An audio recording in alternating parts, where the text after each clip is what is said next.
Today we're talking about one of the most unsettling scandals in European history. Not because it involved magic or poison, but because of how close it came to the heart of absolute power. This is the story of the Affair of the Poisons, a years-long investigation in late 17th century France that uncovered a network of poisoners, fortune-tellers, midwives, and alleged occult practitioners, and implicated members of the aristocracy, including people close to the king himself. And as always, we're going to walk through this carefully. What's documented, what's alleged, what came from testimony under torture, and where historians urge caution. By the late 1600s, France was ruled by Louis XIV, the Sun King. His authority was absolute. His image was carefully managed, and his court at Versailles was designed to do more than house the nobility. It was meant to control them. Nobles lived under constant observation. Favor determined everything. A single misstep could mean exile from court, which was essentially social and political death. Marriage wasn't about love. It was about survival, alliances, and inheritance. And in that environment, people looked for control wherever they could find it. Poison was uniquely frightening in this period. It didn't require strength. It didn't require weapons. And it rarely left obvious evidence. Medical knowledge was limited. Sudden deaths were common. Autopsies were rare. Many illnesses looked the same, so poison could hide in plain sight. By the 1670s, rumors were circulating in Paris that poison was everywhere, in wine, in medicine, in perfume, even in cosmetics. Whether that was true or exaggerated, the fear itself was real. Paris had a large shadow economy of people working outside official institutions: midwives, fortune-tellers, healers, alchemists. These people offered services the church and the state prohibited or failed to provide: contraception, abortions, love charms, remedies for unhappy marriages. Some also sold poisons. One of the most infamous figures to emerge from this world was Catherine Monvoisin, better known as La Voisin. She wasn't operating in secrecy the way we imagine. She was known. She had clients. She was part of a larger informal network. And according to testimony, her services went far beyond fortune-telling. The Affair of the Poisons didn't begin with La Voisin or the nobility. It began with the arrests in 1679 for poison-related crimes. As suspects were interrogated, they began naming other people. Those names led to more arrests, and very quickly, the scale of the problem appeared much larger than anyone expected.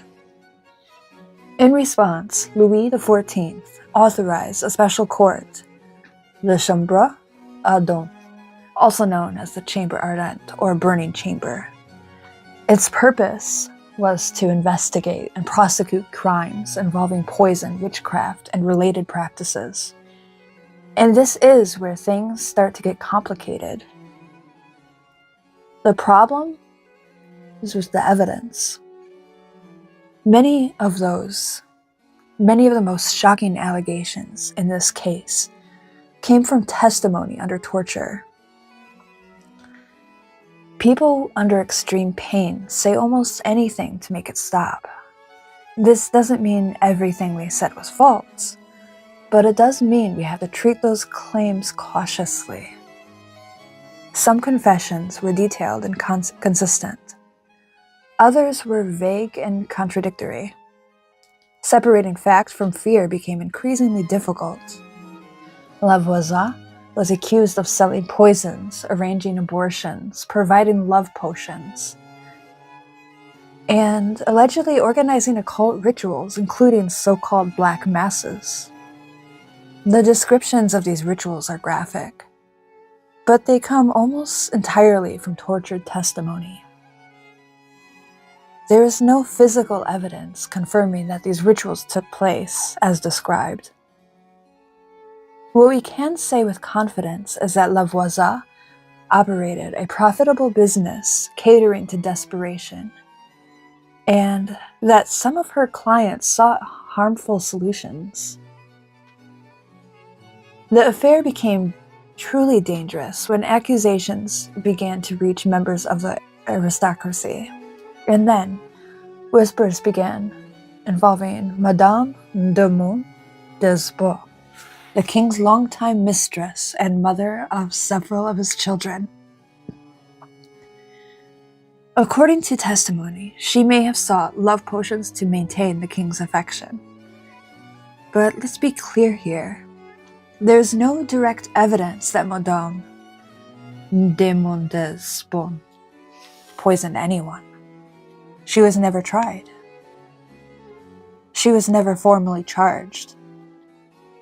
But in a court built on image and authority, the implication alone was enough to cause panic.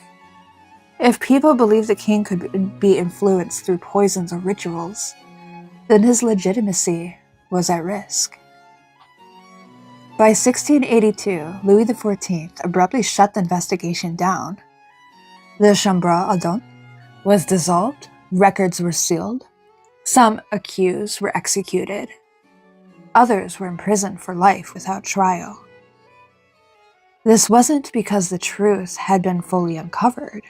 No, it was because the truth, or even the appearance of the truth, had become politically dangerous. The investigation had climbed too high. How many victims were there? This is one of the hardest questions to answer. Some sources suggest dozens of poisonings, others suggest hundreds. The numbers vary widely, depending on how much weight you give to confessions under torture. But what we do know is poison was being sold, people were seeking it out, and deaths occurred under suspicious circumstances. Beyond that, the exact scale remains uncertain. What the affair of the poisons really shows us is the story isn't just about the poison. It was about power, fear, and control. It shows us what happens when institutions rely on secrecy.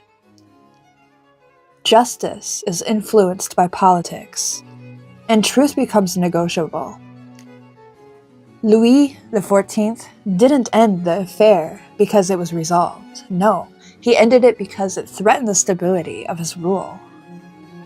The affair of the poisons is disturbing not because it involves occult rumors or sensational allegations, but because it shows how systems protect themselves. Some people were punished, some people were silenced, and some names were never spoken out loud. And that leaves us with questions history can't fulfill the answer to. Not because the answers don't exist, but because someone decided they shouldn't be known. Thank you for listening to the tale of the affair of the poisons, something that a lot of people don't know in history. And I hope you had fun with this one as much as I enjoyed research. Thank you.